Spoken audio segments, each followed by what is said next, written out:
Good morning, everyone, and welcome to this JEDOCS and the CFO webinar on integrated business planning in a changing world. We're going to be focusing on strategies for CFOs and FP&A teams. I'm Bobby Lane. I'm the CEO of the Factotum Group. I'm also a qualified chartered accountant, setting up one of the first outsourcing practices in the UK back in 2003, working with scale-up businesses before selling that back in 2017 and setting up the first multidisciplinary outsourcing practice, which became known as the Factotum Group. Before I introduce the panel, I just wanted to go over a few housekeeping items. Please feel free to submit any questions that you have throughout the webinar, but note we're only going to be answering those at the end of the webinar. You can submit your questions using the questions tab at the bottom right-hand side of your screen. So if you look at the bottom right-hand side, any questions, just pop them in there. Also, if you have any technical issues, use the same box to submit your queries using that same question tab. And one of the CFO staff members will assist you with any technical queries that you may have. Also wanted to highlight that we're going to be running a couple of polls throughout the webinar. So they're going to pop up on your screen. So when you see them, just complete the questions, submit your answers, and we'll give you the feedback on those polls as we go along. And also the webinar is going to be available on demand when we're finished, and you'll receive an email with the information that you need over the coming days so that you can access the recording of the webinar on demand. With that done, I'm going to introduce you to my fantastic panel today. I've got Anders Lou Lindberg, who's the co-founder and partner of the Business Partnering Institute, and Mark Moss, who's a senior sales executive at JEDOCS. So Anders, would you like to introduce yourself and give a bit of your background? Absolutely. Thanks a lot, Bobby. So my name is Anders, as Bobby just mentioned. I'm part of Business Partnering Institute, where we help finance teams across the world elevate the influence they have on the decision-making process. We do that through the concept of business partnering, which is essentially finance teams partnering with non-finance teams to bring insights to the table, influence their decision-making process, and create an impact through shareholder value creation increase or whatever value creation definition that you're going on. So that's a bit about me. I also do a lot of blogging and content creation on LinkedIn, and now have more than 200,000 followers there. Brilliant. Thanks, Anders. I'm going to have to follow you as well. Mark, do you want to give a brief introduction? Yeah, thanks, Bobby. So I've got about 25 years experience now, initially as an accountant, a certified ACCA, starting as an auditor with clients like English National Opera, Madame Tussauds, through to management accounting roles like Schlumberger Oil, Shell. I started working on an ERP solution, implementing the finance side. And after that, I wanted to get involved in the technology side. So probably the last 15 years, I've been in the wacky world of FP&A. Brilliant. So thank you both for being here, and thanks to everyone for joining us today. We're going to run our first poll just to get a bit of insight into what the audience and everyone on the call, what their position is. So what we're asking is, what tool do you primarily use for planning? Is it Excel? You've got a software tool for planning, but you augment it with Excel, or you use a solution giving you flexibility to plan for your business. So if you could just pop your answers into that, and then we can give you the feedback on that poll.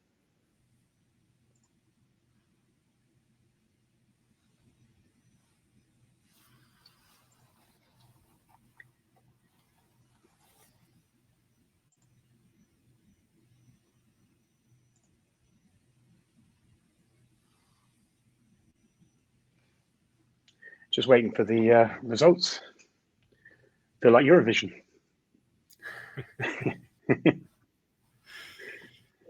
Here we go. So unsurprisingly, I think 83% of people on here use Excel. 11% are using a software for planning and augmenting it with Excel, and only 6% have a alternative solution there. So I think it seems that Excel is the system of choice at the moment, unsurprisingly for many people, which is hopefully why many people are on here to find a bit more out about the systems that are available. What we're going to do is now sort of go into some questions for the panel, and we're going to split that into 5 key areas. We're going to look at FP&A and IBP, the importance of agility, and then how you integrate data and technology, looking at the risks and uncertainties, and then how you measure success. So one of the first areas I wanted to just make very clear is the differences between traditional FP&A and integrated business reporting, because in this area we tend to get a lot of acronyms and sometimes people get confused about what we're talking about. From my perspective, what I've learned over the years is that FP&A and traditional forecasting, traditional financial planning and analysis is very quantitative. It's a quantitative process and centered on numbers and financial metrics. Whereas IBP is where you're bringing together various silos into an integrated model, and you're able to plan and align all aspects of your business, which helps you drive better decision making. Now, that's my overly simplified view, and I'd like to maybe call on Anders just to give a better indication of the differences between FP&A and IBP. Yeah, I think you said a key word there, Bobby. You said silos, right? And I think the silo word is really what's traditional FP&A has been all about, right? So we're running a heavily senior management driven process where we need to come up with a budget, or we need to come up with the latest forecast. And to do that, we send around a lot of emails, maybe have a few meetings to different kind of business functions, but it's basically a one-way communication from them to FP&A to then up to management, for management to have a view on what's happening in the company. It's not really something where, sales and marketing and other teams feel like that they're first really truly involved, and secondly that they get any feedback on the input that they have submitted, and thirdly that it's really value adding to them in any way. So it's a very, let's say, sure, you get a financial number, but if you want to drive any actions through it, you're not going to get anywhere because there's no one really buying into to the number. So that's kind of the traditional FP&A, and of course I'm probably stereotyping a little bit here, and maybe the reality is a bit more nuanced. But if you then look at IBP, it's really trying to look at, okay, can we have kind of more central planning process throughout the company that draws on the best of all the kind of planning methodologies that you have across the company. It's kind of coming more out of sales operations planning, right? So it's not coming from finance, but why wouldn't we look at some best practices there? Why wouldn't we look at a planning process that's already happening in the business and ensure that we use all those great inputs there and then tack a financial plan on top of it? So it's really trying to get everyone in the company to collaborate around planning rather than everyone planning in silos and finance getting what they need to do a financial number at the end. I think it's really interesting because I've seen over the years where we've been trying to implement and bring people together, the challenges of people protecting their own areas, protecting their site, and not wanting to sort of work across multiple divisions and whether it be back office divisions or different divisions within a business providing sales to different areas. Mark, just following on from that theme then, what do you think the common obstacles are when you're trying to adopt an IBP approach? Yeah, it's I mean, every conversation I have, it's usually putting together the business case to justify it. There's obvious requirements and they're blindingly obvious, but it's trying to justify the business case and get it as a priority. So that's probably the biggest obstacle I come across. But then there's the structural ones. We used the word silo just before. That's every conversation. There's you got the different data. HR will have some sort of data, sales another, finance another. So all this great data, independent departments using it, and it's just difficult to get it structured into one place. And that sort of leads on to one of the other requirements that you need to have the technology in place to support the infrastructure in place so that you can get the data, you can transform it into something usable across the business, and basically integrate it and support collaboration. So I'd say they're the main obstacles. So we would talk. I was talking yesterday on another platform about getting people to buy in and communicating across the business why you're doing this and how it's going to benefit the organization as a whole. And is there anything other common obstacles you've seen when you're trying to sort of implement an IBP approach? Yeah, I think everything that Mark said makes sense, right? And those are kind of the classical obstacles. To me, though, if you really need IBP to succeed, you need someone to drive and facilitate it, kind of being that neutral, objective. It's probably impossible to be 100% objective with everything in a business, but being that facilitator of the process. And of course, I believe that finance should be that facilitator. The challenge is today it's often happening in silos, And to really break out of these silos, you need to be a business partner, right? You need to help the other functions understand, why should you be part of this process? What is your claim to be the one facilitating this process? And you can only do that if they understand you're there to help them deliver the best possible performance, not to beat them up if they don't perform. And it sounds simple, almost comical when we are sitting here and talking about it, but in reality, most finance teams, they are what I call finance-centric. They're not customer-centric. They're not focused on what is it that sales and marketing and operations need to achieve for us to realize the strategy. No, they're focusing on what are the inputs I need to complete my budget or my forecasting cycle so I can report to management. And we need to completely switch our mindset in order to make this work. See, it's interesting because I think you're indicating as finance potentially as the driver of IBP and IBP implementation. I think there's been a lot in the CFO in particular about the changing role of the CFO, where they've moved from being a number cruncher or someone that focuses on just the numbers to being able to integrate the business across multiple divisions and look at all those different areas within the business and bring them together. So I think the interesting sort of I think what we're bringing out here is that it's got to be communicated. You have to have buy-in across multiple divisions. You have to get people, you have to have someone who understands the business as a whole and how it's going to make a difference, and then be able to communicate that across those divisions and get buy-in from all the people to make it a successful implementation or a successful plan and get the company along that strategic path, I suppose. Which very nicely leads on to our second theme, which is the importance of being agile and in being able to deliver an IBP process. So, firstly, Mark, what do you think? What do you think why do you think it's important, and what are the benefits of being agile as a business when you're approaching financial planning? Yeah, I think especially since post-COVID, we live in an agile business environment, which is probably a kind way to describe it. Everything's. I mean, it's amazing the changes the impact in all businesses. There's no such thing as you trying to do a forecast or a budget for a year. It's going to change in 3 months' time. Yeah, everything's changing. The whole environment we're working in is just changing. So you have to have an agile approach. Financial. If you've got a flexible approach to your financial planning, then that allows you to respond quickly and with some relative control, so that you can then overcome the unexpected events and support the changes that you need. And how have you seen that? Obviously, pre-COVID, there was sort of one way of running a business, and we've had to see with having to manage hybrid working, people in multiple areas, trying to develop culture and bring people together and still make them feel part of an organization. We're talking about having everyone buy in from different divisions.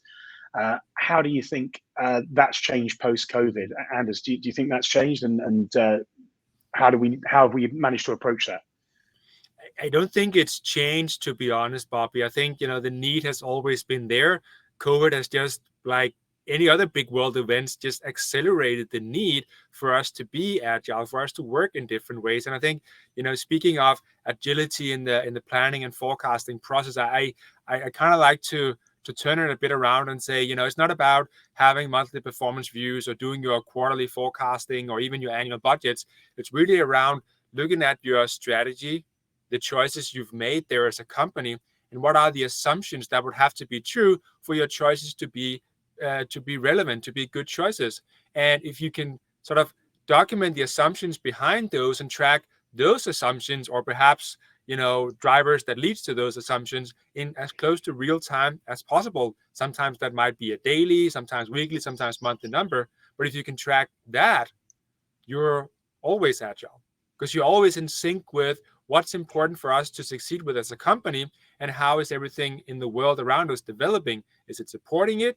Or are we now in a situation where, hey, we made that assumption, reality is now different, let's discuss what that means for our strategy. If we can get in tune with that, I think businesses can become a lot more agile. But again, it's something that finance needs to drive to make it successful. Do you think then that, if we look what you're arguing is that pre-COVID businesses it was important for them to be agile and be able to be flexible and move.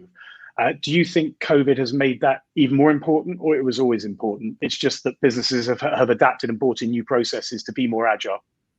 No, I mean, so the world was changing before COVID as well, right? I mean, I remember putting together different slides. We had, we had Brexit, we had trade war, we had all sorts of, world-changing events. Then COVID was just bigger than that. And after COVID, we have, supply chain crunch, war in Europe. We have all sorts of and other world-changing events. And it's kind of like, now we had the banking crisis in the US. It spread a bit to Europe, and everyone is like sitting on needles thinking like, where's the next world-changing event going to come from? But the only thing we know is that it's going to come. Maybe it's a series of smaller events. Maybe it's some bigger events. The only thing we know is that it's going to come. We don't know what it is. We don't know where it's going to come from, but it's going to come. And if we're not having agile ways of working, agile processes in this environment, we're going to fail. It's as simple as that. So I think when you're working in an agile environment, obviously it's really important to have accurate and real-time data to make decisions, accurate decisions based on fact rather than sort of gut instinct and knee-jerk reactions. So what processes do you have in place to ensure teams have access to accurate and real-time and near real-time data? So what are the processes that you've got in place to deal with that? Mark, yes. Do you want to lead off with that one? Or? I'll let Anders answer. Yeah. Okay. No, I just think it's important that you have your data under control. I mean, we're not in shortage of data, right? Yeah. We have too much data. We're in shortage of what you also maybe just talked about, Bobby, good processes to actually handle this data. And to me, it's really about knowing what's important to your business right now, and what are the, I'd say, max 5 KPIs per team that is driving this. And some KPIs are bound to be working fine. Others, you probably are falling behind, and you need to work actively on improving those. And getting the whole data landscape, and probably Mark is better to answer on that one, but getting the whole data landscape to work to ensure you can actually track that and stay on top of it, that's of course critical, because otherwise, you're probably chasing ghosts. So I think when you're sort of putting processes in place, there's sort of, my understanding, and you guys would be a lot better placed to answer than I would. There's some sort of key areas that you need to focus on, and that's data governance and how you're managing the data, into how to integrate the data across multiple platforms if you're now bringing them across, how to analyze the data and the data analytics side of it. Making sure people know how to access the information that's there. So you're training them and educating the team about how to do it. And then obviously reviewing and looking for areas of continuous improvement so you can develop those processes. What do you think are sort of the key processes that people should have in place to sort of focus on those areas? Obviously, as legislation changes, people have to be on top of that. So GDPR compliance, and you mentioned the horrible B word before. As things change, it's very difficult to stay on top of all the changing legislation and what's going to happen. So what processes should the people on this call, our CFOs, our FP&A teams, be having in place to make sure that their teams have access to that real-time data? Mark, is that something you can? I think that's Anders. Yeah. Anders again. Okay. Yeah. No, but I mean, it needs to be kind of like a seamless flow, right? I mean, every time you need to get let's say a spreadsheet involved somewhere in the process, you have big issues, right? Of course, we've seen interesting cases also during COVID, right? For instance, in the UK, where some spreadsheet error led to massive issues in how to handle the whole situation, right? So if there's not a decent seamless flow from the source of the data, which can be both financial data and also non-financial data, into the tool you're using to actually track all these metrics, and maybe have like a data lake or data warehouse, I guess we call it in the old days. If you don't have all this in place, you are gonna struggle mightily, right? So if you're a CFO today, you need to get the foundation in order. And I speak to many senior finance leaders, and this is always on their agenda. Hey, we're working on, getting the foundation in place. We're upgrading our ERP system, or we're getting a new BI tool or new planning tool. We're working on it, right? So I know all of you here on the webinar today, you are probably working on it, and you should, because this is vitally important. And how would you then, I think obviously you've got to make sure that the information is accurate real time, but how do you make sure you keep ahead of that and make sure your processes are, we've been talking about agility, how are your processes constantly evolving, and how do you make sure you're constantly evolving your processes to make sure they're fit for purpose? No, it's a great question, Bobby. Right, and I was moderating another panel yesterday, and we also talked a bit about this to say, how do you constantly stay up to date and stay relevant? I think, and I know it's gonna sound a bit fluffy, right? But essentially, stay curious, right? Stay curious to the changes that are happening, so that you can constantly follow along and stay up to date. And it's probably going to be difficult, especially for finance teams, but also probably other teams to truly feel like you are ahead of the curve here, right? So if you state that as we need to always be ahead of the curve on what's happening, I think you're probably going to set yourself up for failure. But stay curious about what's happening and how can you use new tools that are coming in, right? Generative AI is one of the big things right now. How can you use that in your processes to stay up to date and maybe generate some of the information that you need? I mean, there's so much happening all the time, and I kind of invented this term I call techno, right? So you don't have to be a techie understanding all the technical things that are happening behind the scenes, but you need to be someone that understands what technology is currently available, how is the landscape evolving, and how can I use this for the benefit of my business? If you can sort of live up to that, I think you're able to stay as much on the curve, let's say, as possible. And where do you go for that sort of information apart from listening to people like us? Yeah, I mean, I think there's a lot of good information being shared all the time out there, right? But find your people that are talking about this, blogging about this, writing about this, going to conferences. Maybe if you're a CFO or a senior finance leader, you typically have like a few network groups that you're a part of, right? Share between each other. There's no, let's say, there's no one perfect recipe for this, but stay curious on what's happening out there, and I think you have a better chance of staying on the curve.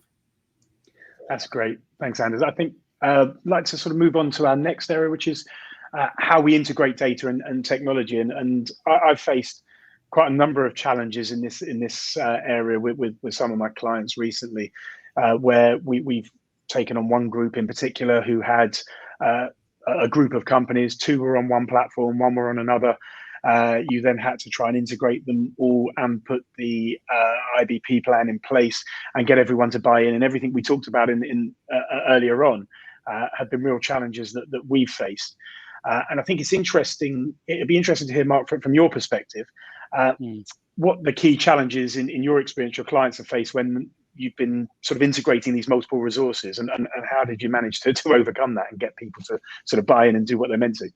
Yeah, it's absolutely the hardest area. You know, when you implement an FP&A reporting solution, you think putting together the reports, that the output, the visualization, the dashboards, all that good stuff. That's going to be the interesting. That's going to be the hard bit. But no, it's getting the data.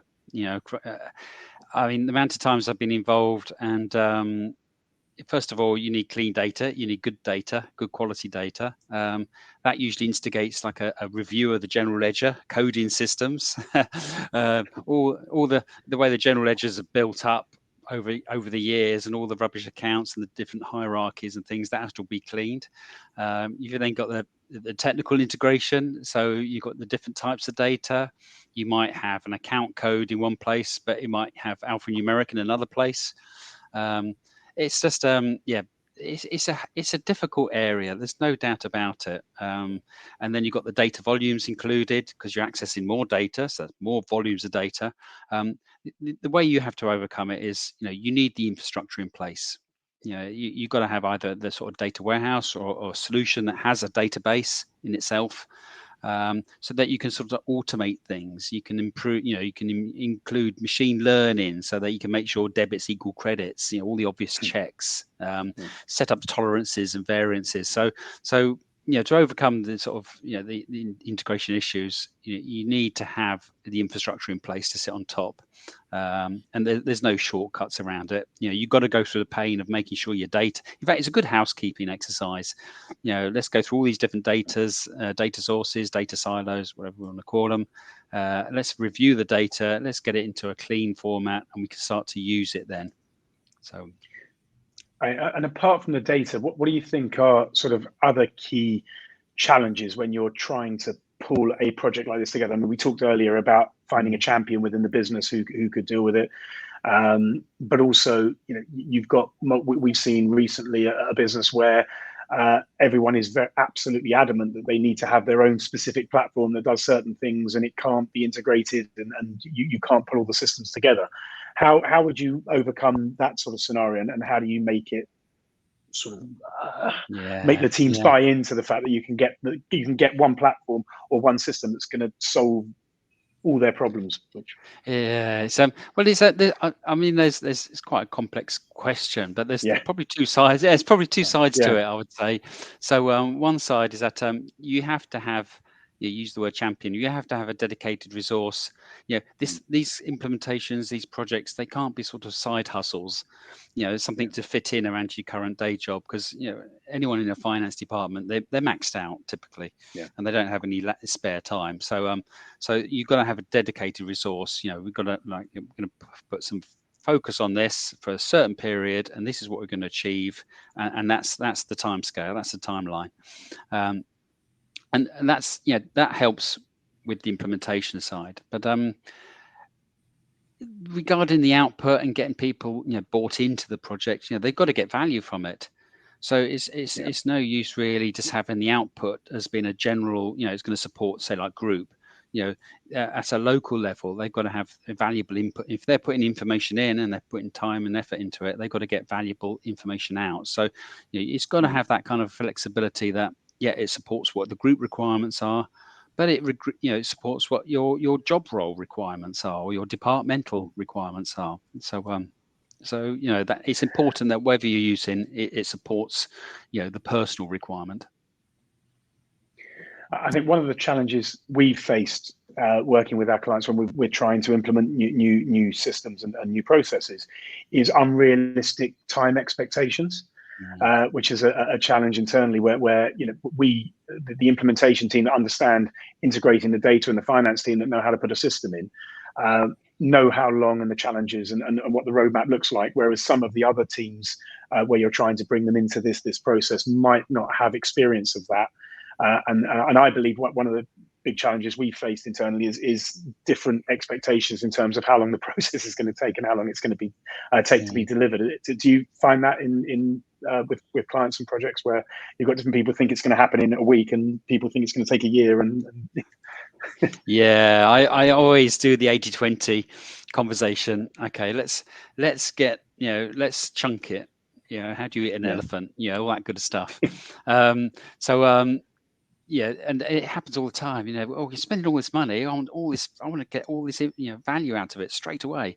No, just do the 80-20. What's the key things? Maybe it's cash flow or something like that, or maybe it's sales or HR planning or something like that. Let's focus on that. Get it right. Knowledge transfer.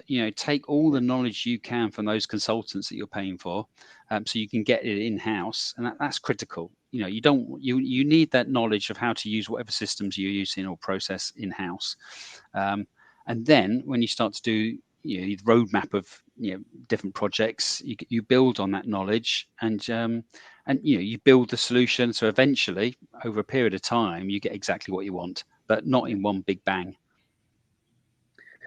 You talked about, interestingly enough, AI and new technologies that that are coming and are going to develop as we go further down the path.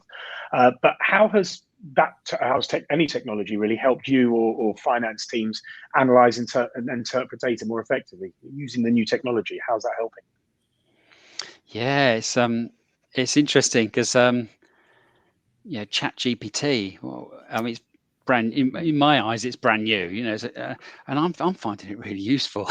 It's like, when you have that that fog and you think, I don't know how to answer this question. ChatGPT, amazing. But that just gives you a sense that to be honest, that technology is helping. There's no doubt about it. It's helping to collect the data, to organize it, to streamline it. So you can start to interact with it. You've got the tools, the dashboards, the analytical tools, the AI tools, machine learning, whatever we call it. You can start to interact with the data more. This is the days of just putting together a cross-tab report in an Excel and then sending it as an email. Now you can provide a dashboard, you can put interactive commentary, you can collaboration, you can drill down, you can go into different areas. There's no comparison, no comparison how things used to be. Yeah, it's I think things have moved up when ChatGPT came. There is when I was testing it out, I tested it out for something completely left field, which that's a conversation for another day. If anyone's interested, please send me a message and I can tell you how I use it. It was very successful for one of my wife's friends, so that's a whole other conversation. But and we've talked about how the difference between FP&A and IBP, the need to be agile, the use of technology, how important it is to have real-time data. If someone on this webinar is sitting there thinking, well, my business is at this point in time now, I'm exactly where I am at the moment. Should I be focusing on FP&A or IBP? Have I got the ability to implement a full IBP solution? Or, do I focus on FP&A at the moment? What should they be doing and what should they be thinking about? Yeah, I'm going to start by being a bit bold here, Bobby, and saying that traditional FP&A is never the right solution, right? I mean, I think if you really want to build something that's worthwhile, and I wish all companies would kind of follow what Mark just outlined, right? Because you would have something that's so much better. But why build anything in a silo? Why not build something that works across the business? And of course, I'll add a bit of nuance to the answer, right? Because if you have no or very poor FP&A process today, I'm not saying you shouldn't have FP&A. I'm just saying you shouldn't build an FP&A process in a silo. But if you have no or poor, if you are like a startup, scale-up company, or you're a tech company that was born digital first, but you haven't really built any finance team yet, sure, you need to build solid, good FP&A processes. I mean, those are definitely still needed in all companies. But if you're a normal running, operating business today, why would you build something in a silo? I just don't understand why that would be a good solution. Okay, I think it's in the coronation week, it was saying FP&A is dead, long live IBP. But I think, I think, look, from what I've seen and what we've seen in our client base and some of the larger international groups that we're working with, it's become increasingly important now for businesses to have full visibility of what they're doing across multiple areas and across multiple disciplines, and how the business is operating as a whole. I think, and if you don't have that information, you don't have that to hand, again, we're going to go back to the old silo mentality where people are operating in their own way, in their own platform, and not looking for how you can drive the business forward. I think there was a famous quote years ago, the horses coupled to the wagon need to be pulling in the same direction, not in different directions, otherwise it's not going to go forward. So I think it's really interesting that you say that IBP is definitely the way forward. And that's what I think we were seeing pre-COVID, pre-other world events, pre-Brexit. And I think what COVID did was just speeded up the process. I think the largest global test of home working proved that some of the businesses that thought it could never work did. And from that, they now need to work out ways of managing those teams internationally. But I think that the world continues to change. And I think you both said previously that there's going to be another challenge, a world event, something that's going to affect the business, which is why businesses need to remain agile. But what do you think, if we've got CFOs and FP&A teams on this webinar today, what do you think the common risks facing CFOs and businesses themselves are today, and how the finance teams can help manage those risks? So, Mark, do you want to take that one? Yeah, I mean, who'd want to be a CFO in today's environment?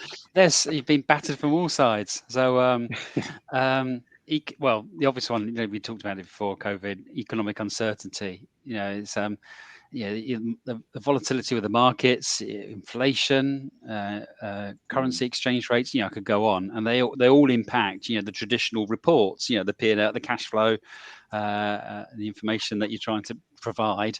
They all have massive impacts. So, you need. How do you overcome that? One of the ways is to make sure you can do scenario planning.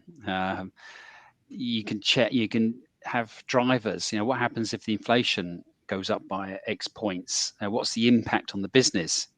What's the impact if the sterling or euros, the rate changes? What's the impact on the business?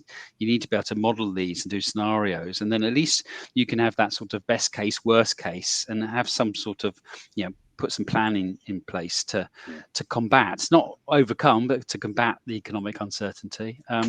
There's the regulatory side. That's always getting worse, should I say. You got the latest thing is the economic social governance, ESG, sustainability requirements. People are having to prove that they're we all want to say we're sustainable, but you've got to prove it. So that's another regulatory requirement.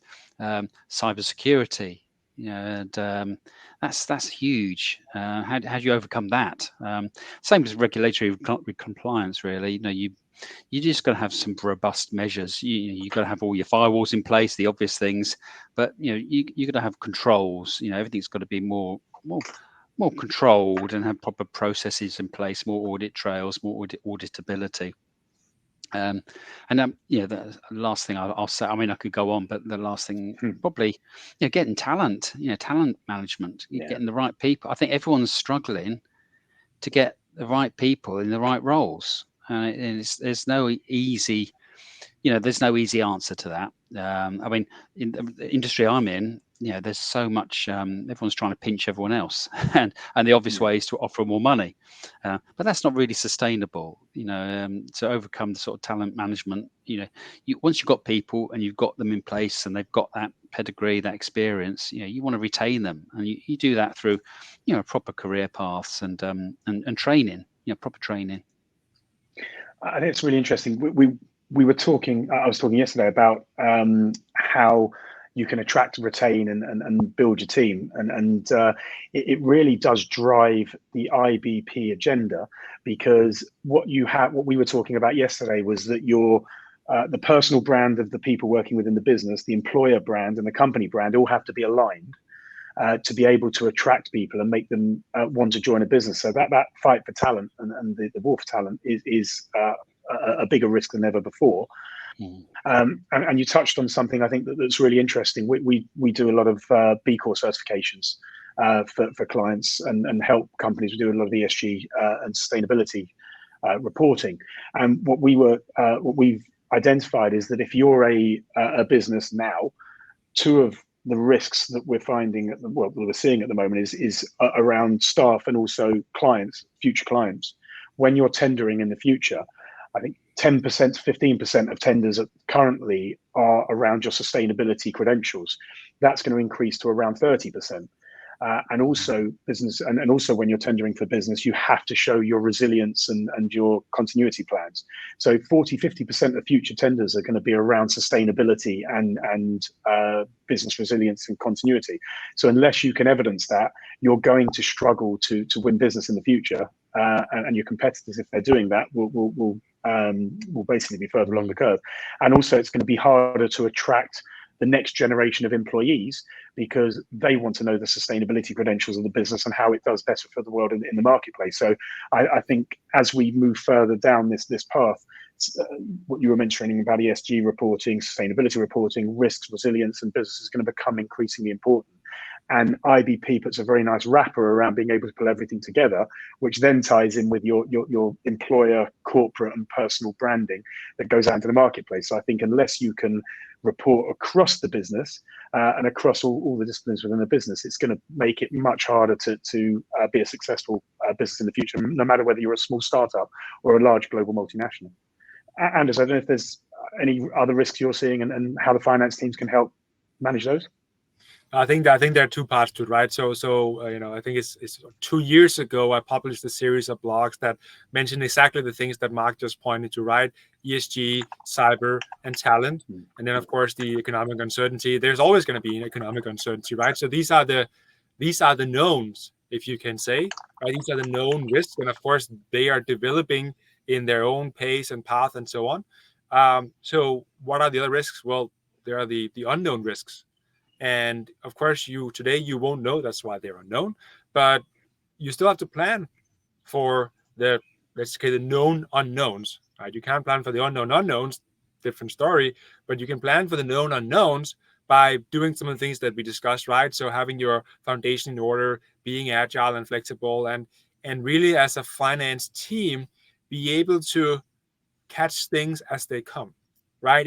If a new pandemic hits or a new something hits that we absolutely could not have planned for because we didn't know about it, but we could plan for the sense that, okay, if something new happens, I'm not going to be thrown back into spreadsheets and taking 6 weeks to develop a new process. No, I can catch it on the run, so to speak. And I think that's what finance teams really need to get up into gear to be able to do, right? Every time a new thing gets thrown at us, it can be, I'll get back to you in 3 weeks. No, I'll have to get back to you in 2 hours, maybe, right? Of course, different situations call for different timelines, but we have to be faster and on point and be ready to catch things as they appear. I think that's something we learned from COVID. A lot of the businesses I work with maybe weren't forecasting and planning previously. They caught a cold. It's not a funny one, so I'm here for the week. But they basically then had to start planning forward. And what they've learned is that they need to understand what's happening across the business. So if something like that were to happen again, they're better planned. They've got the forecasts for business continuity. They know what their runway is. They know what the state of the union is in their business, so they can basically manage that business appropriately. And that's where I think IBP comes in, because you need a holistic view of the business rather than just certain areas, which kind of nicely leads me on to poll number 2. So everyone get your fingers at the ready. The second question is, are you planning to introduce a technology solution for IBP in your organization? And the 4 options, as you can see, you've already got one. You're going to plan to introduce one next year. You're giving it some thought, or you don't really care and you're not planning anything. So hopefully that's not the one, but let's see what you've got to say.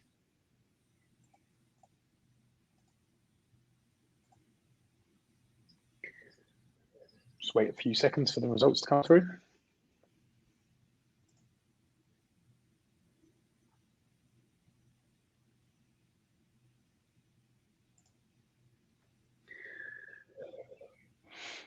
Okay, so we've got 45% of people, almost half, are thinking about putting something in, and 25 are planning to introduce in the next year. So we've got 70% of people, nearly 3/4 of people are going to either put something in or thinking about it.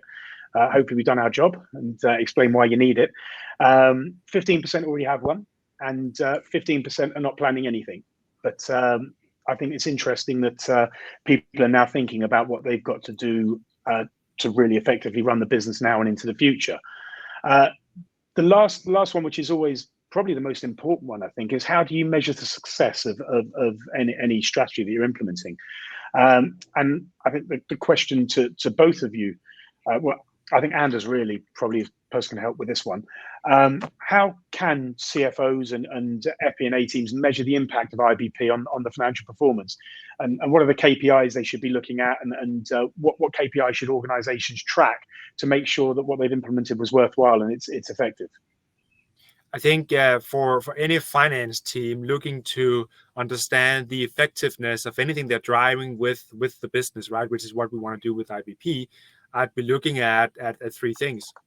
I'd be looking at, are we succeeding overall as a business with our strategic ambitions? And of course, if your strategy is for 3 to 5 years, you might not be able to say in 6 months time whether that was successful. So you can, of course, have some more tactical measures in there as well. But the business got to be successful, right? Finance can't claim the success of anything if the business is failing. So that's number 1.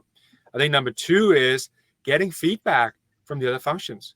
How are they seeing us as a driver and facilitator and everything else for for the process that we've now introduced. And I think thirdly, bring out concrete cases of where the new process has made a difference, right? Oh, we actually had a great collaboration around this particular issue because we all came together and were able to create a much better sales plan, and now the reps are putting in the work and they're filling the pipeline and we're landing better deals and so on and so forth, right? If you can highlight those success stories as well to underscore, well, the business is doing great, they like what we do, and we have the cases to show. And I know this is kind of more high level than probably what most CFOs would be looking at, but you gotta have those. Then you can always have some details below if you really need it. To me, I don't think you need it. I think that's really what you should be looking at. I think it's also important, Anders. I think from my perspective, to make sure, again, I'm going back to my buy-in and collaborative efforts, I suppose, because it's important that the KPIs are effective and how you're measuring success is across all the areas of the business and not just financial metrics, because everyone can work out financial metrics. I think it's very important to have qualitative as well as quantitative metrics that can help drive business and help drive collaboration across the business and everyone, again, moving that business forward. Mark, I didn't know if there was anything you wanted to add to that, or I covered most of the... Yeah, I was just going to say that it's some highlighting the return on the investment, the ROI. You've got the softer ones, asking people, have they got easier access? Is it making life easier? And then you've got the harder ones, the formal KPIs, which are probably unique to each business to some degree. We at Jedox, we go through a process where we go through a series of KPIs and questions, and then it calculates, some tangible values that you can put into your business case. So, but it's it's a bit of a tricky one, but there's those two areas, the softer ones and the more KPI driven ones. I think it's interesting. I think what we've seen in the past, and we've got a number of CFOs on the webinar today and FP&A teams that are challenging. One of the challenges they're facing is how do you get buy-in from the board or the CEO or the team there, because they have to prove, and they're trying to prove it from a financial perspective. And I think it's important to show the ROI across the business. And I think, if there are people struggling to get their boards to buy in, if you can prove the ROI and prove how it's going to benefit the business and drive it forward, they'll always find the budget available to implement something that's really going to help the business. So I think it's important to show how it can add value to the business across the level and how to drive that forward. Listen, Anders and listen, thank you for answering my questions. I know I've put you through a bit of a grilling there, so thank you very much. We've got a couple of questions. We've got some questions in from the audience here, so I'm going to ask a couple of questions here.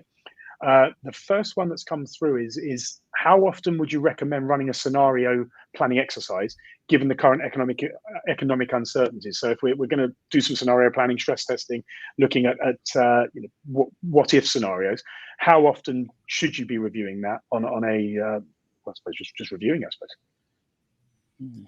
I mean, if you ask me, Bobby, I'd say as often as needed, right? So if you actually run a process where you're tracking your assumptions in real time, and there can be trees of KPIs below that, then you would know when reality has moved too far off what you expected, and then you should do your stress testing and your scenario planning. That might be once a month in some cases when there's high volatility, and it might be every 6 months if there's low volatility, if that ever happens again. But putting your scenario planning and stress testing into set schedules and set formats, and okay, every third month we got to do this, to me it doesn't make sense anymore. Maybe it made sense 10 years ago, I don't know, but to me today it doesn't make sense. And of course that also means you need to have some more nimble processes of how to run these. If it's a 6-week exercise, then of course you can't run it once a month, right? So it needs to be a 1-2 day exercise max, or maybe you even have everything built in the tool and you can just change a bit of a driver, so that Mark also talked about earlier, and then it's there, right? But as often as needed. So I think if you sort of go back to when I started FP&A and working with teams, I had some hair then. We were looking at updating forecasts and updating business plans, and you used to do it sort of at a quarterly meeting, and you'd update the forecast quarterly, you'd look at the rolling 12 months, and that was kind of a traditional time scale for doing those things. I think the way fast forward 25, 30 years, the technology that we have now and the real-time information, I think allows businesses to have flash reports, sort of ideas of where the business is going. And we talked a lot about dashboards that show businesses how it's performing. Do you think that's enough in the short term, or should they be constantly looking at those scenarios and updating them on a regular basis? Or is it something that you would review sort of the global strategy once every 3 to 6 months? But the real-time data and the dashboards that you created should be enough with your IBP platform? I think it's of course more granular than looking at it at the overall level. I think, if you have a strategy, you may have 10, 15 critical assumptions underlying that strategy. And of course, all 10, 15 are not going to be out of sync at any given time, right? So it might be 1 or 2, which then prompts maybe the sales team to needing to do something, or the ops team needing to do something, but rarely would everything require the whole company to do something at the same time. So I think from a senior management perspective, it's fine that you have your quarterly or biannually review cycles. I mean, I think that's fine, because you will anyway be getting feedback from your normal performance management processes. So every month you'll be getting how it's performing. Every quarter you would probably have those business reviews that you mentioned, Bobby, to see how we're performing, in case there is a disparity between tracking the assumptions and your expectations there and what reality actually shows. So you might learn something different from actually tracking your actual numbers, even though they are in hindsight. So there's going to be lots of different signals all the time, helping you understand if you're on track, but it might not necessarily trigger actions at any given time either. Brilliant. I think one of my comments earlier has triggered a question from the people on the webinar. So I was talking before about how you prove to the board or the CEO or the management team that this is something worth investing in. And someone's asked, what are the tips for CFOs and FP&A teams to persuade management to invest in systems and tools? Why should they be doing it now? And what can you recommend that they go to their board with? Mark, is that one for you? Yeah, no, it's a business case. Everyone Yeah. loves the business case. Yeah. Okay, this is the investment, this is the costs, and this is the tangible, I use that word, output. And that's, you've got to put together a structured business case. We come across this all the time. So that's why we in-house, we've got processes and things that we can go through to provide that information. There's always that, well, if it takes longer to do a report, then you've always got the weekend. You've got to try and overcome that kind of mentality. You've got to put together a business case. You've got to see what is the value to the business, having better information. There's some obvious things, like the margin do you know the margin by customer that you're making? You might have a great customer and they're spending fortunes and they're the top, customer in terms of what they're spending, but how much is that costing you to support that customer?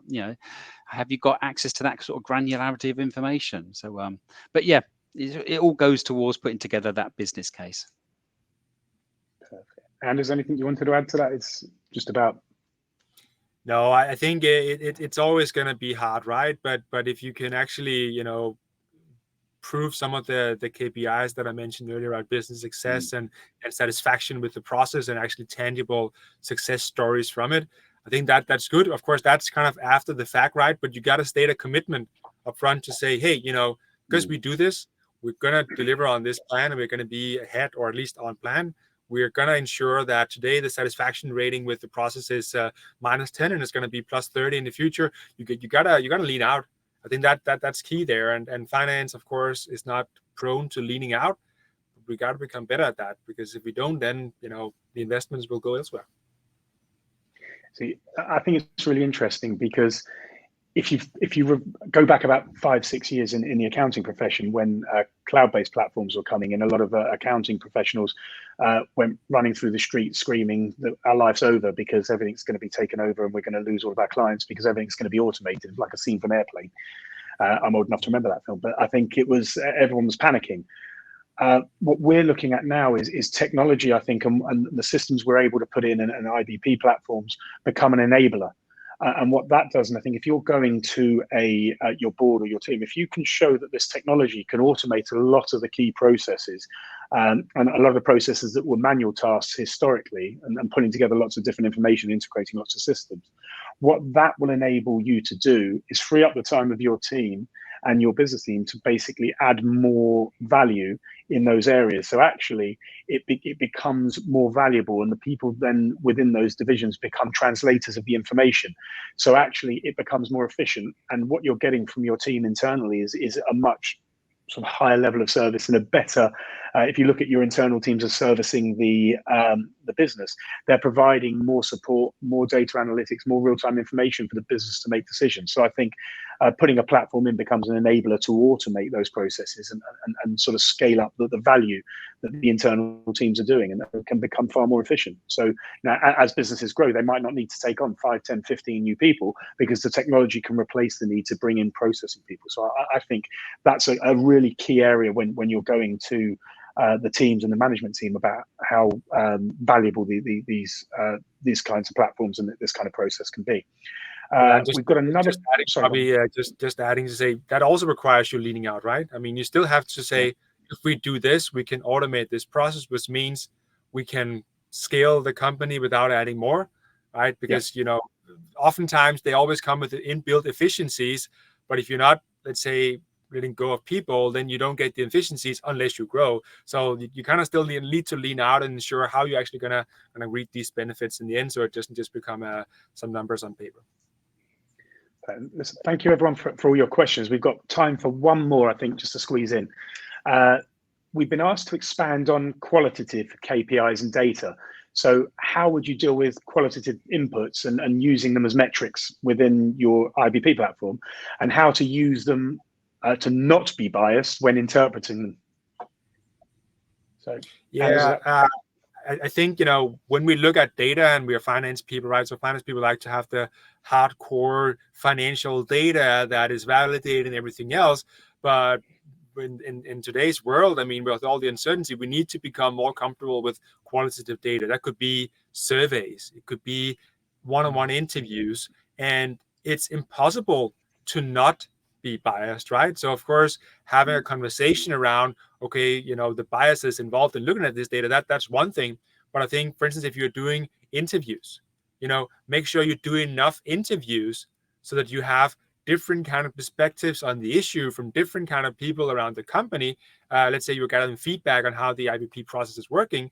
Don't just interview the 3 senior leaders. Get input from team members and different people, and then create a synthesis around that.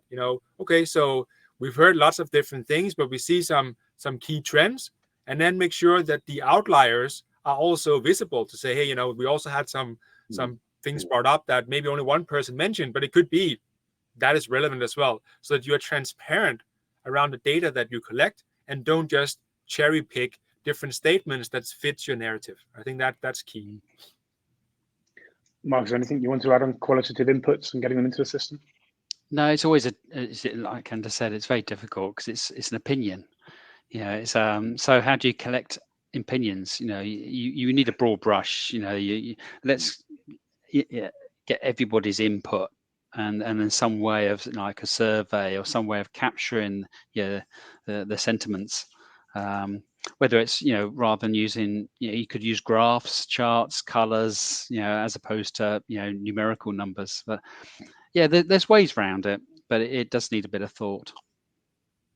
I think it's what we've seen again over the years is when you're trying to provide information to people with very different skill sets and different ways of looking at things, it's very difficult to be all things to everyone. So sometimes you've got some people that want to drill down into the numerical data, and some people that want graphs and charts to show the trends and can are much better reading graphical things. So it's I think it's an interesting challenge, and that's I think another one we could spend another whole hour talking about. So, definitely. But I think that's our time today, but I want to thank you both for sharing your insights. I've definitely learned a lot today as well, and it's been really interesting to explore the future of FP&A and IBP and what that looks like. If people on the webinar want to find more about this topic, Jedox have an ebook, The Ultimate Guide to Integrated Business Planning. You'll be able to download it directly from this platform, or if you go to jedox.com, you can arrange a personalized demo for that. So just leaves me to say thank you again for being here and listening to us. And if you have any questions at any time, please feel free to forward them on to us. Thanks, everyone, and have a great day.